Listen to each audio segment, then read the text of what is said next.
Welcome to Make It Happen, episode number 26. My name is Ali Meehan, and today in the Make It Happen studio, I'm joined by Joy Ogeh-Hutfield. Joy is a world-renowned transformational coach and one of the UK's most inspirational authors and an international speaker. Joy was trained by the International Coach Anthony Robbins and is an accredited coach by the International Coaching Federation. Joy is the founder of Joy Transformation and majors on mindset transformation. Hello, Joy. Hello, Ali. Good to see you here. So for the ladies who haven't met you before, which hopefully they will do soon, but if they haven't met you before, please could you start by introducing yourself? Okay, well, my name is Joy Ogeh-Hutfield, and I am a transformation coach and the founder of Joy Transformation. Okay, so do you mind telling us your story, your life story, really? Oh God, where do I start? Well, I was born in Nigeria, and for those of you who don't know where Nigeria is in West Africa. And yes, I mean, I'm the only child, and my parents, well, my mom especially, really wanted more kids, but unfortunately, she wasn't able to have any more. So here I was, but I was always. I realized really that although, you know, my parents, they loved me, they were, you know, fantastic, but part of me kind of felt, because of the tradition, that Dad would have really wanted a boy, you know, for his legacy. And I think there was a lot of pressure at that time for him to have a boy. But yeah, not to say the least, I had a great childhood. I was taken to boarding school, and Mom and Dad were not rich by any means. I mean, later on they became, but, you know, during this period, didn't have that much. But they really made a great sacrifice by sending me to boarding school, which was, you know, one of the best schools in Nigeria. And boarding school was great because it kind of enabled me to really get to know who I was. It was an environment that really, because there were so many people from different parts of the world as well, and I quickly kind of realized from a very early age, you know, my great love for people. So yes, academically, what can I say? I was great. You know, I wouldn't say I was at the top, but I loved the arts. I loved English. I loved theater and drama. Not very good at maths or science. So anyway, I think my dad did all sorts really to get me private tuition for maths. I still failed it, unfortunately. So, and I think he was quite disappointed. So graduated from boarding school, and the results were great, but not good enough to take me to the university that I wanted to take, that I wanted to go. But something miraculously happened. An auntie that I hadn't seen for a long time. She had been living in the UK for about 25 years, came to visit. And, you know, she was just asking me what I wanted to do. And, you know, for the first time, it was just great for an adult to sit me down and ask me what I wanted, because people always told me what I wanted to do or what I should do or not do. And she said, what I wanted, you know, ask me what I wanted. And I said, when I want to be an actress. And she said, you know, the best place for you is, you know, to come to London, because that's a great starting point. So that was so exciting. 4 days later, I was in the UK. Wow. And that was brilliant. Oh, I tell you, my life changed. Talk about life story, my life changed. From that moment, I kind of knew that was where I wanted to be. I went on, I did acting for a while, and that was great. But of course, back again to the whole African tradition of wanting to excel and get degrees. My dad said, well, I'm not paying for you to go to drama school. You've got to get a degree, because then at least you got prospects. So I did that. You know, I did my degree in psychology and theater, and that was brilliant. And then I went on to University of Greenwich to do my postgraduate. I think during those years, I kind of realized I had a real passion for people. I wanted to make a difference even at that time. And it was during that period that I actually began to write poetry, interesting enough, and because it was about me expressing my feelings as well. So I did my postgraduate and decided to lecture and specialize working with adults with learning difficulties and disability. And to me, that was fascinating because here were a group of people that society had kind of branded that they're either not good enough or they can't, or things were impossible. And it kind of stirred me on. And I can remember in my classes, I always say to my pupils, there is nothing you cannot do, dare to be audacious, do the impossible. And I think looking back, Ali, I could see the start of that, transformation, that change of mindset. Because for me, if people could see themselves as they truly are and just have that shift in their mindset, there is nothing they cannot do. So that really was a great start for me. The vision was there. The motto for me was dare to do the impossible. And I perhaps pushed those boundaries, because perhaps, when I was growing up, especially in boarding school, because I wasn't academically up there, people perhaps thought, I wasn't good enough, so I kind of saw that, in the people that I taught. And I think I went and I pushed those boundaries to make sure that people, did not, see themselves as lesser as they should be, so yeah. That's a little bit of the life story.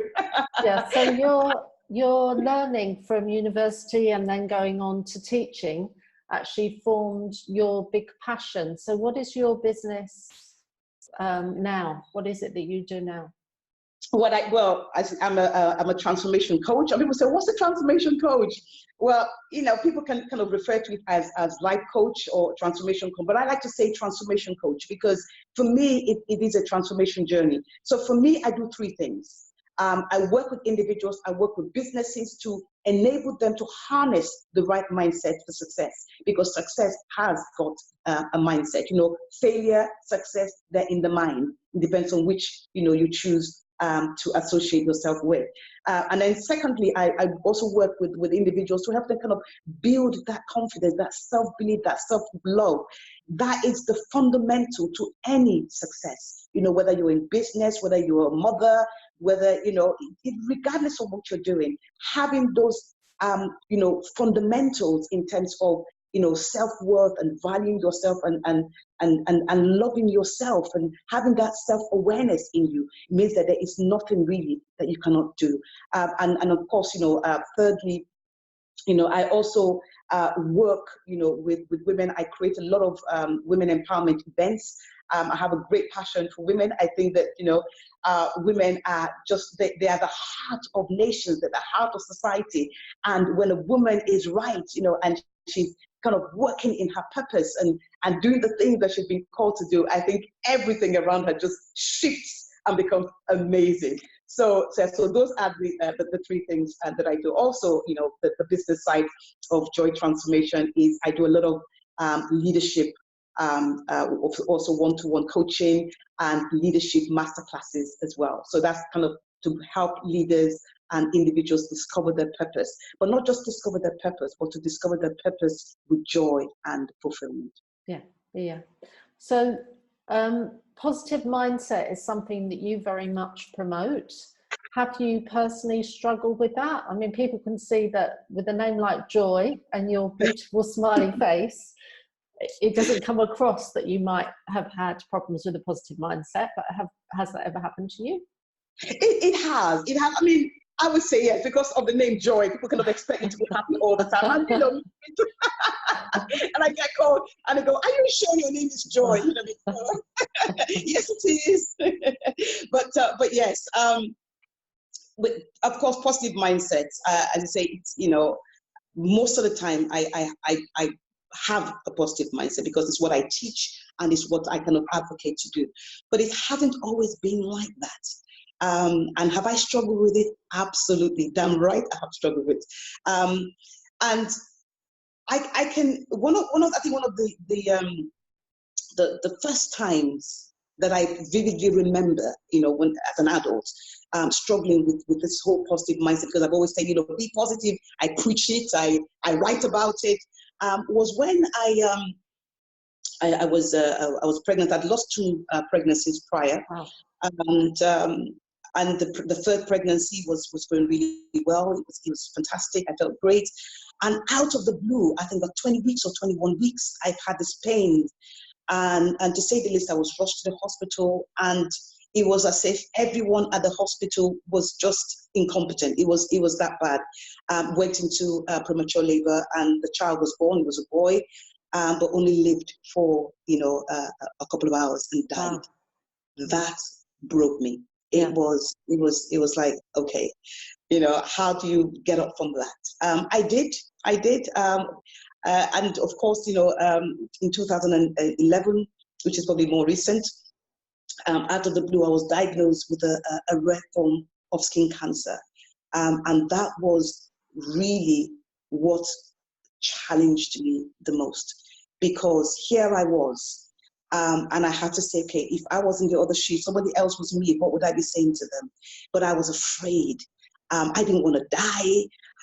And every negative thoughts, I had to, really focus to push it all out and to harness that positive mindset and really began to practice what I preached.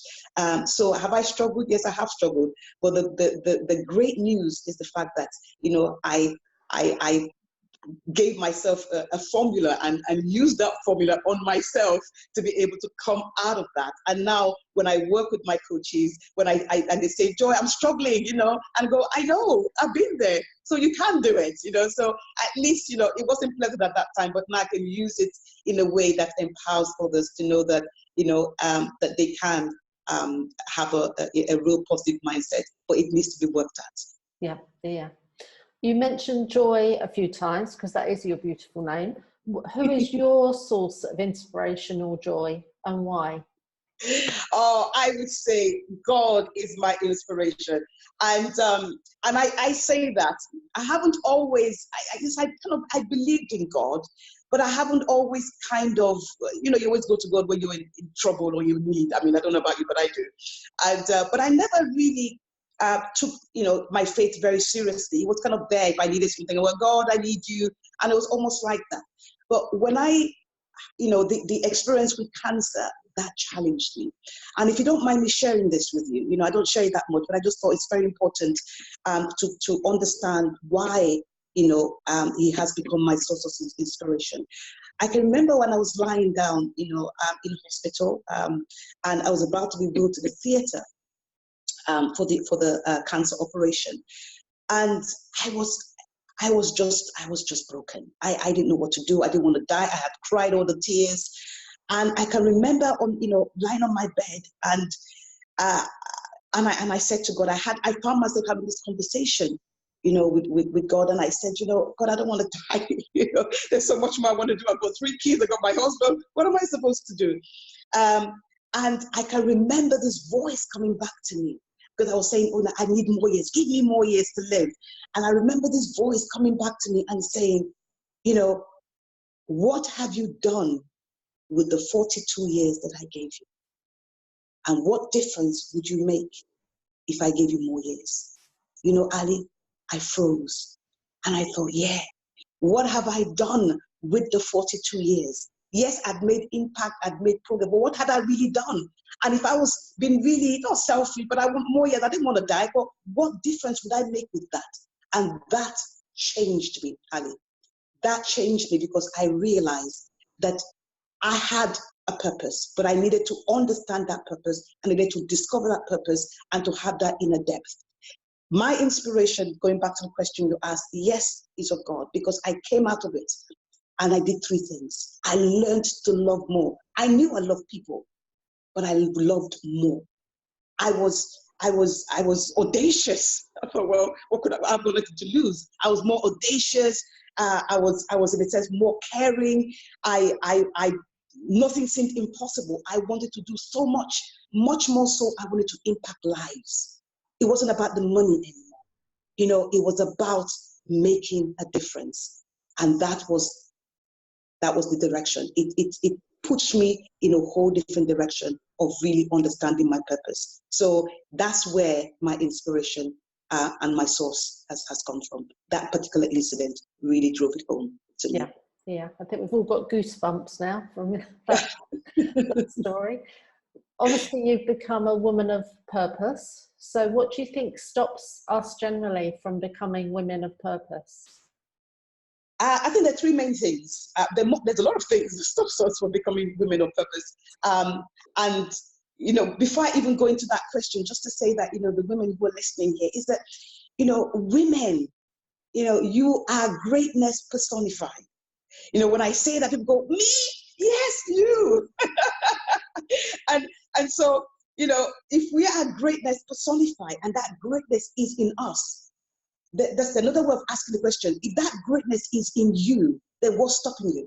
What's stopping us actually walking in that realization and being, you know, that awesome woman of purpose? So for me, there are three things that I've narrowed it down to. Number one is lack of self-awareness. You know, I've been there. You know, a lot of, in my coaching practice, 90% of my coaches are women, you know, and the lack of self-awareness, it just means that we don't take enough time. We haven't even taken enough time to define who we are. When was the last time we actually sat down? Yes, we've got kids, we've got partners, husbands, they take all the time. There's nothing wrong with that.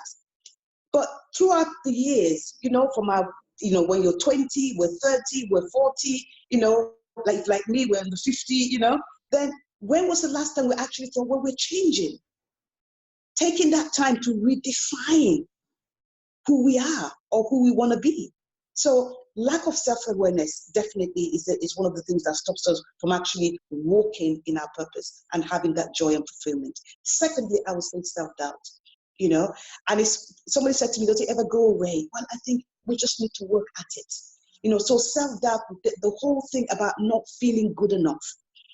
And it's a feeling, I think, that a lot of that it's external because people put it on you, so they make you feel that way. But what I'm saying is that we don't have to. You know, people might have opinions about us. People might say what they want to say about us. And it's, you know, it might not be okay, but they're entitled to that. But we need to understand that self-doubt, really, it's a real killer.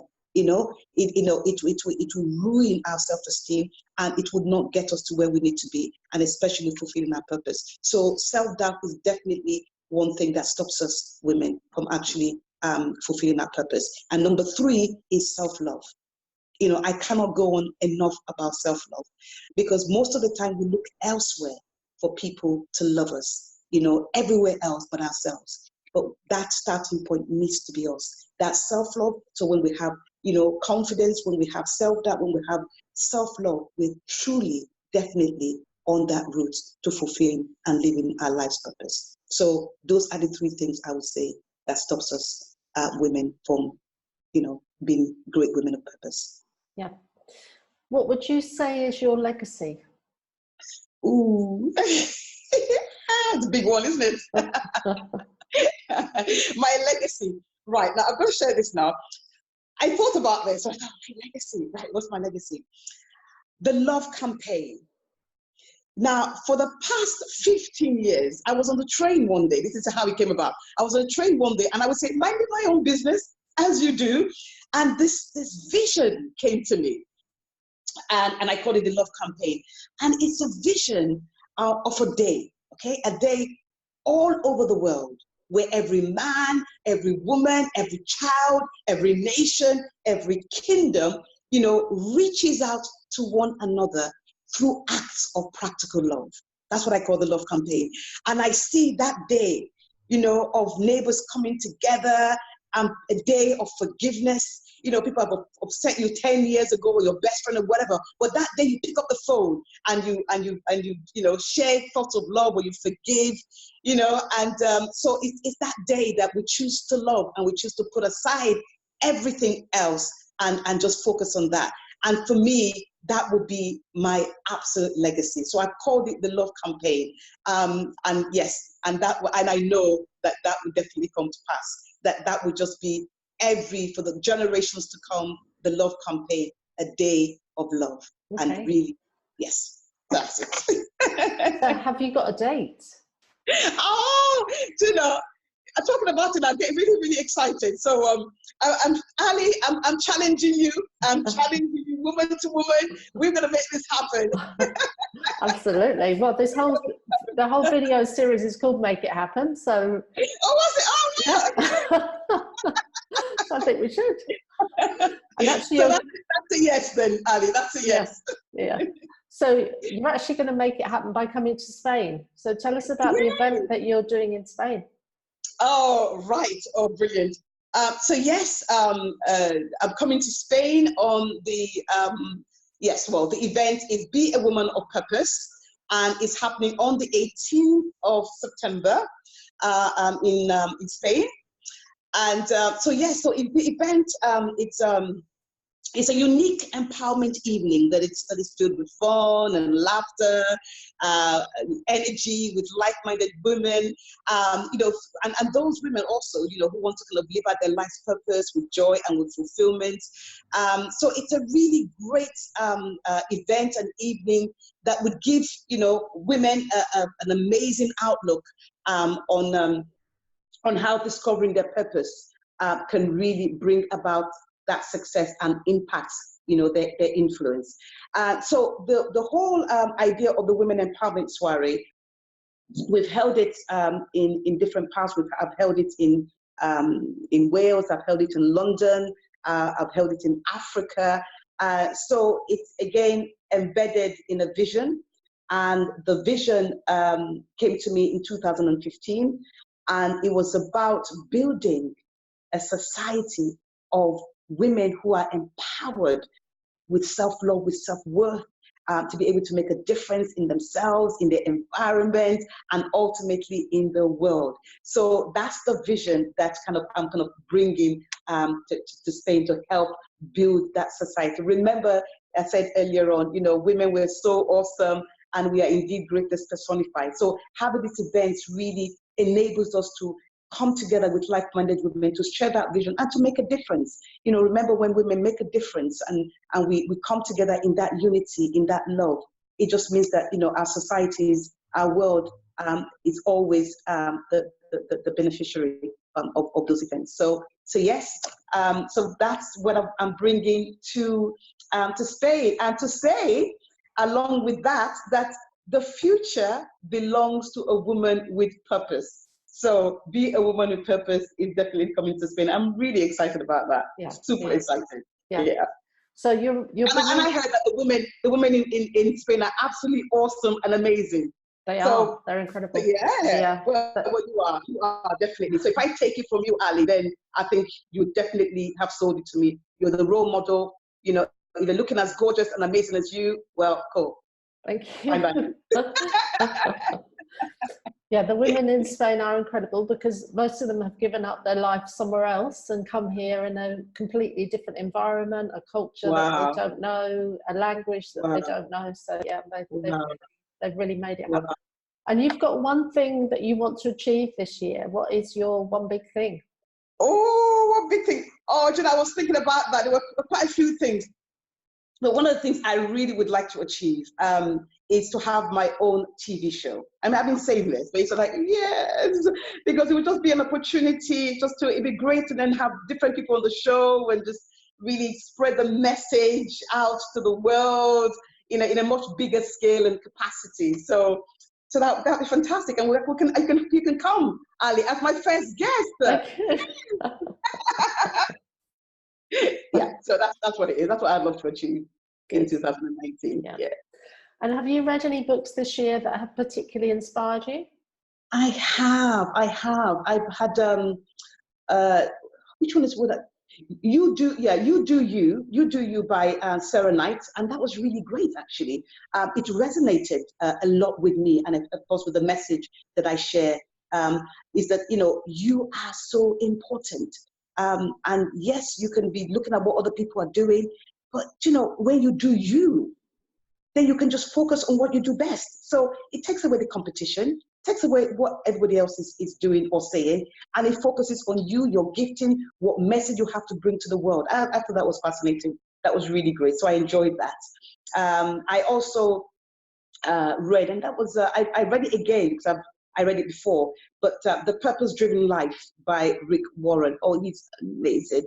He takes in, I've got books. I've got a book on purpose. My book is called Purpose Made Easy, one of my books. And so I talk about purpose as well, but Rick Warren, he just he's brilliant. I'm reading his book, just took it to a whole different dimension. I learned so much, and really understanding, purpose, from a whole different perspective as well. But again, it resonated because we both share the passion of helping people discover their purpose. So that's definitely a great read. So I enjoy that. Okay, good. And do you have a superpower? If so, what is it? Ooh, superpower. I feel like right, okay, so right. Superpower, yes. I would say my superpower is prayer and meditation. Okay. When I'm in that zone, I just feel nothing is impossible, because it just focuses me. It's my me time. I channel the energy. And when I come out of that, it's like, wow. So that's my superpower. Okay, cool. Yeah. A great place to de-stress as well. Yeah. What's one quote that you live by? Oh, I love this quote. It's by LUCILLE, and it says, "Love yourself first, and everything else falls into line." I thought, Yeah. That's so true. That is so true. Yeah. So I love that. I love that quote. Definitely. And especially when I'm, it's not all days that I'm upbeat, when I'm feeling a bit, and I go, you know what, Joy, love yourself first. Because when you love yourself first, then, it's amazing that you can also give that love, in abundance, because you're coming from a position where you are filled, and where you're filled, you can give out of your overflow rather than out of your empty. Yeah. So I love that. Okay. Yeah. And on that note, we are going to finish the interview. Joy, I've really enjoyed it. If ladies want to connect with you, which is the best place to find you? Well, yes. So Facebook is great. Joy Transformation. So that you can find me on Facebook. My website is www.joytransformationcoach.com. Twitter is also fantastic. So @JoyTransfor. So yes, those are the places that you can connect with me as well. Yeah, and we'll share those links below the interview. Well, thank you, Joy. It's been a complete joy and a pleasure to talk to you, and I really look forward to seeing you in Spain later this month, in September. Oh, can I just use this opportunity, Ali? You have been absolutely amazing. Thank you so much. I don't take it for granted for you inviting me on your platform, and so I just give you back the honor and respect, and I say thank you so much for this wonderful opportunity. You are amazing. And I think we need more women like you. And thank you so much. I super appreciate you. Thank you for having me on. Thanks, you. Joy. Bye. Okay. Bye. I hope you enjoyed this interview. If you're a woman who's living in Spain, or a woman who's thinking about moving to Spain, come and join us at costawomen.com. It's completely free to join. Please also come and follow us on YouTube, or listen to our recordings via Spotify. Just look for Costa Women Make It Happen.